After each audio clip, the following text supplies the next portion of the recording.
บรรยากาศตอนเช้าเนาะนี่เนาะตามท้องหน้าเนาะพี่น้องเนาะวันนี้ตัดภาพมากไทยหน้าเนาะพี่น้องนี่แล้วเนาะ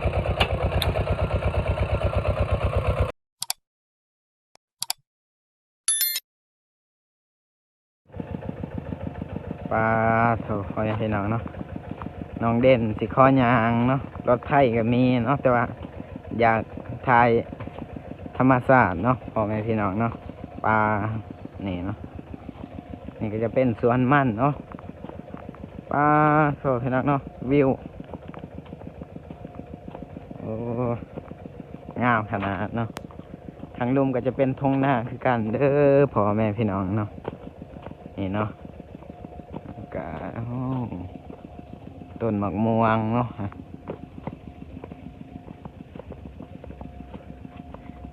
เนาะทางลุ่มก็เป็นทุ่งนาเลยเด้อพ่อแม่พี่น้องเด้อเนาะ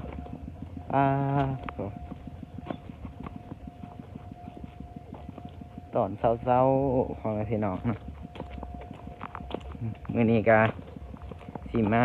ทายให้พ่อแม่พี่น้องได้เบิ่งสิมาทายหน้าเนาะ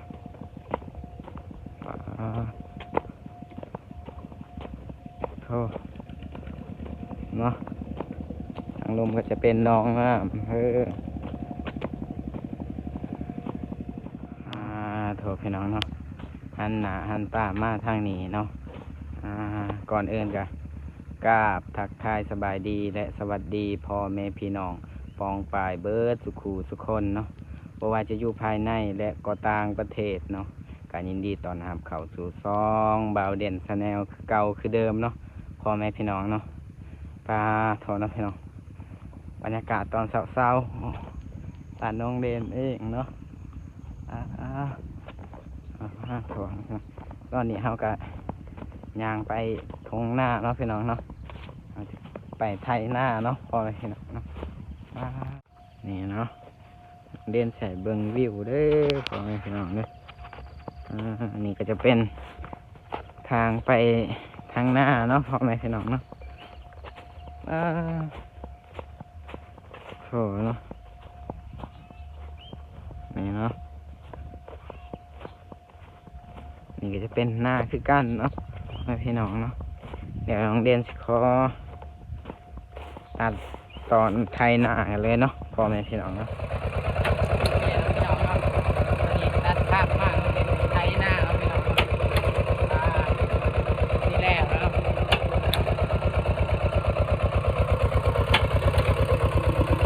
สิโต๊ะเนาะพี่น้องเนาะถ้าเสียงบ่ได้ยินก็ขออภัยเด้อพ่อแม่พี่น้องเนาะเพราะว่าน้องเบนบ่มีไมค์เนาะ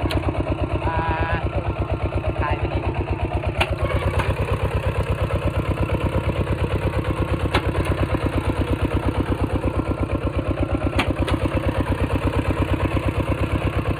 บรรยากาศตามทุ่งนาเนาะพ่อแม่พี่น้องคลิปนี้ก็มีหยังหลายเนาะเด็ดตายตอนไทยหน้าเนาะพี่น้องเนาะ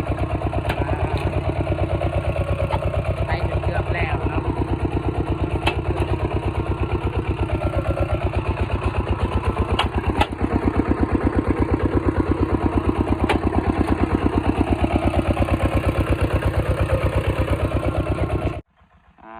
โทษพี่น้องหันหน้าหันตามาทางนี้เนาะป้าโรงเรียนก็พักผ่อนก่อนเนาะพ่อแม่พี่น้องเนาะเมื่อยเนาะให้นั่นนะร้านหน่อยไทยเนาะโรงเรียนก็พักผ่อนก่อนข้าวเดียวเนาะพ่อแม่พี่น้องเนาะให้ร้านไทยเนาะดูเนาะพี่น้องเนาะบรรยากาศอยู่ท้องหน้าเนาะตอนนี้ฝนก็หึมมากแล้วเนาะพ่อแม่พี่น้องเนาะฝนสิตกเนาะกะบตีแล้วเนาะเพราะว่าเป็นสวง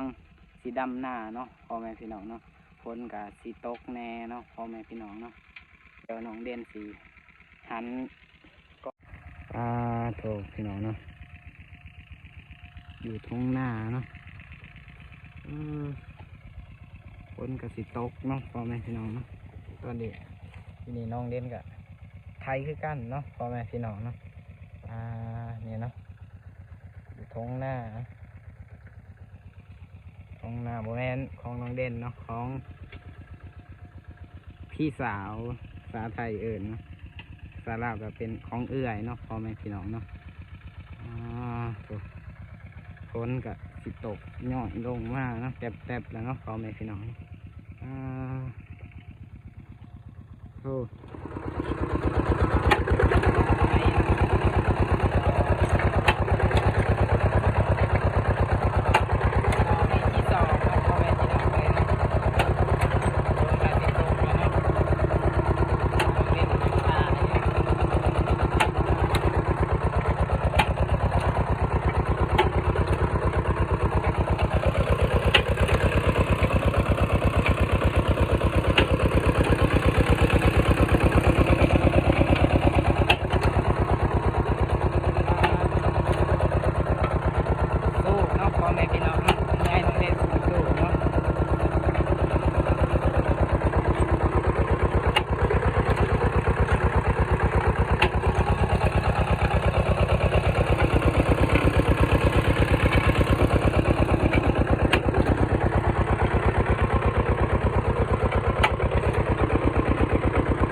เด่นกับเมื่อยนะเนาะพ่อแม่พี่น้องเนาะ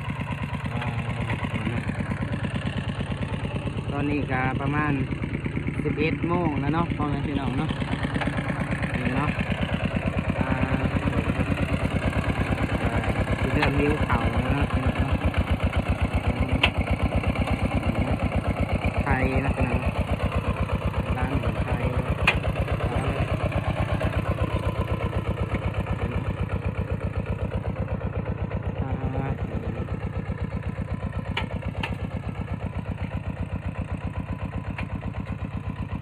ร้านนอกไทยจะประมาณนี่นะเนาะพ่อแม่พี่น้องทางลุมก็จะเป็นหนองเด้อพ่อแม่พี่น้องเนาะชมวิวเลยเนาะพี่น้องเนาะอยู่ตรงหน้าหน่อยโอ้เนาะ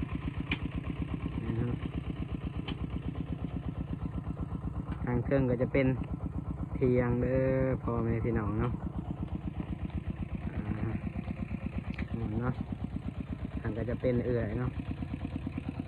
เป็นกำลังเก็บหินเนาะเห็นอยู่ว่าพ่อแม่พี่น้องเนาะเด้อหญ้าเต็มนะน้องเด่นกับพักพอแล้วนะเมื่อยนะตอนนี้จะมาต่อให้หน่อยเนาะให้นี่เนี่ยก็แล้วเนาะให้ทางขึ้นก็แล้วเบิดซองแล้วเนาะมาต่ออยู่ลมนี่เนาะพ่อแม่พี่น้องเนาะ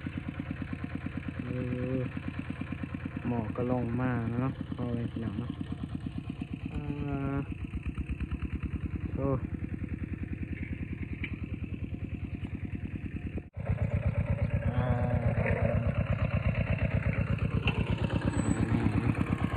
ร้านกระไทยหน้าคือเก่าเลยพี่น้อง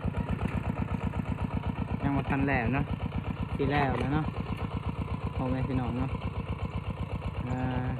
พี่น้องก็ติดต่อให้หนีเนาะพ่อแม่พี่น้องเนาะ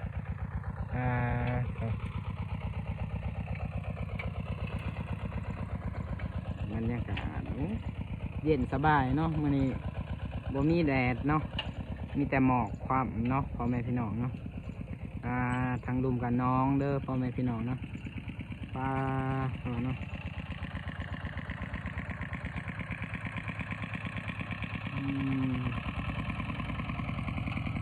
นี่พี่น้องเนาะโถพี่น้องเนาะตอนนี้เฮากะกลับไปกินข้าวแล้วเนาะพ่อแม่พี่น้องนะไทยแต่ลมเนาะนี่ก็จะเป็นไทยแล้วเนาะทางนี้ย่างเนาะพ่อแม่พี่น้องเนาะโถเนาะหมอกกันลงเมื่อยเนาะพ่อแม่พี่น้องเนาะ เนาะได้กะประมาณ2:30เด้อพอแม่พี่น้องเนาะไปกินข้าวเนาะตาถกพี่น้องเนาะหันหน้าหันตามาทางนี้เนาะพี่น้องเนาะโอเคเนาะพี่น้องเนาะคลิปนี้กะน้องเด่นสิขอจบไปประมาณนี้เนาะพอแม่พี่น้องเนาะปลาเนาะน้องเด่นกะสิขอโตวลาไปกินข้าวก่อนเนาะเพราะว่าหิวข้าวเนาะพอแม่พี่น้องเนาะขอบคุณหลายๆเด้อที่เข้ามารับชมติดตามคลิปน้องเด่นตลอดมาเนาะก็ขอขอบคุณให้อยู่ดีมีแห้งความเจ็บอย่าได้ความไข่อยามีเนาะโอเคเนาะพ่อแม่พี่น้องเนาะสำหรับคลิปนี้น้องเด่นขอกล่าวคำว่าสบายดีเด้อสบายดีไปแล้วบ๊ายบาย